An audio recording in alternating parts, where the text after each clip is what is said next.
ಎಲ್ಲರಿಗೂ ಮುಂಜಾನೆಯ ನಮನಗಳನ್ನ ಅರ್ಪಿಸ್ತಾ ಇದ್ದೇನೆ. ಇವತ್ತು ಮಗದೊಮ್ಮೆ ಸ್ನೇಹಾಲಯದಲ್ಲಿ ಸಂತೋಷದಿಂದ ಹಲವಾರು ಸಮಯಗಳಿಂದ ಮಂಗಳೂರು ಬೇರೆ ಬೇರೆ ಮಾರ್ಗದ ಬೀದಿ ಬದಿಯಲ್ಲಿ ಕೊಳಚೆ ಡಬ್ಬಿಗಳಲ್ಲಿ ಹೆಕ್ಕು ತಿಂದಂತಹ ಭಾರತದ ವಿವಿಧ ಭಾಗಗಳ ವಿವಿಧ ಧರ್ಮಗಳ ವಿವಿಧ ಭಾಷೆಗಳ ಬೇರೆ ಬೇರೆ ಸಹೋದರ ಸಹೋದರಿಯರು ಮಾನಸಿಕ ಅಸ್ವಸ್ಥರಾಗಿ ಅಳೆಯುತ್ತಿರುವಾಗ, ಕೊಳಚೆ ಡಬ್ಬಿಗಳಲ್ಲಿ ಹೆಕ್ಕು ತಿನ್ನುತ್ತಿರುವಾಗ ಅವರನ್ನು ಕರ್ಕೊಂಡು ಬಂದು ಅವರಿಗೆ ಒಳ್ಳೆಯ ಚಿಕಿತ್ಸೆ, ಪರಿಪಾಲನೆ, ಪ್ರೀತಿ ಎಲ್ಲವನ್ನು ಕರುಣಿಸಿ ಸ್ನೇಹಾಲಯದಲ್ಲಿ ಅವರೀಗ ಸೌಖ್ಯ ಹೊಂದಿ ಮರಳಿ ಅವರ ರಾಜ್ಯಗಳು, ಅವರ ವಿಳಾಸಗಳನ್ನು ಪತ್ತೆ ಹಚ್ಚಿ ಮರಳಿ ಅವರನ್ನು ಮನೆ ತಲುಪಿಸುವಂತಹ ಸುಂದರವಾದ ಒಂದು ಪುಣ್ಯ ಕಾರ್ಯ ಈ ಮುಂಜಾವಿನಲ್ಲಿ ಸ್ನೇಹಾಲಯದಲ್ಲಿ ನಡೀತಾ ಇದೆ. ಇವತ್ತು 24ನೇ ತಾರೀಕು ಆದಿತ್ಯವಾರ 2026 ಮೇ ತಿಂಗಳು ನಮಗೆ ಸಂತೋಷದ ದಿನ. ಹಲವಾರು ಜನರು, ಇಷ್ಟರವರೆಗೆ 1800ರಷ್ಟು ಜನರನ್ನು ನಾವು ಭಾರತದ ವಿವಿಧ ರಾಜ್ಯಗಳಿಗೆ ಅವರವರ ಸ್ವಂತ ಮನೆಗಳಿಗೆ ಸೇರಿಸಿದ್ದೇವೆ. ಅದರಲ್ಲಿ ಸಾಧಾರಣ 15, 20, 25, 30 ವರ್ಷಗಳಿಂದ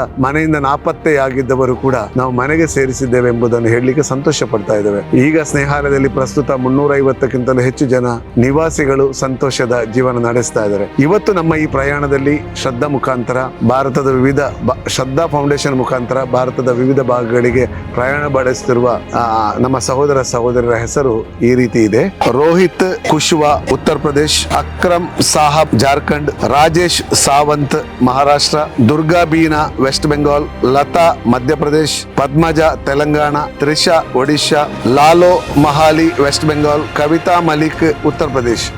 ಇಷ್ಟು ಜನರು ಇವತ್ತು ಸ್ನೇಹಾಲಯದಿಂದ ಅವರ ಪ್ರಯಾಣ ಬೆಳೆಸ್ತಾ ಇದ್ದಾರೆ. ಇವರಿಗೆ ನಮ್ಮೆಲ್ಲರ ಪ್ರಾರ್ಥನೆಯ ಬೆಂಬಲ ಇರಲಿ, ಸಹಕಾರ ಇರಲಿ ಮತ್ತು ನಿಮ್ಮ ಆಶೀರ್ವಾದ ಇರಲಿ ಎಂಬುದಾಗಿ ಹೇಳುತ್ತಾ, ಸ್ನೇಹಾಲಯದ ಇಷ್ಟು ವರ್ಷ, ಕಳೆದ 17 ವರ್ಷಗಳಿಂದ ನಮಗೆ ಸಹಕಾರ ನೀಡಿದ, ನಮಗೋಸ್ಕರ ಪ್ರಾರ್ಥಿಸಿದ, ನಮ್ಮನ್ನು ಹುರಿದುಂಬಿಸಿ ತಪ್ಪು ಮಾಡಿದಾಗ ತಿದ್ದಿಕೊಂಡು ನಮ್ಮನ್ನು ಮುಂದೆ ನಡೆಸಲು ನಮಗೆ ಸಹಕಾರ ನೀಡಿದ ಎಲ್ಲ ದಾನಿಗಳಿಗೂ, ಹಿತೈಷಿಗಳಿಗೂ, ಅಭಿಮಾನಿಗಳಿಗೂ ನನ್ನ ವಂದನೆಗಳನ್ನು ಸಲ್ಲಿಸುತ್ತಾ ಸರ್ವರಿಗೂ ಸರ್ವೇ ಜನ ಸುಖಿನೋ ಭವಂತು.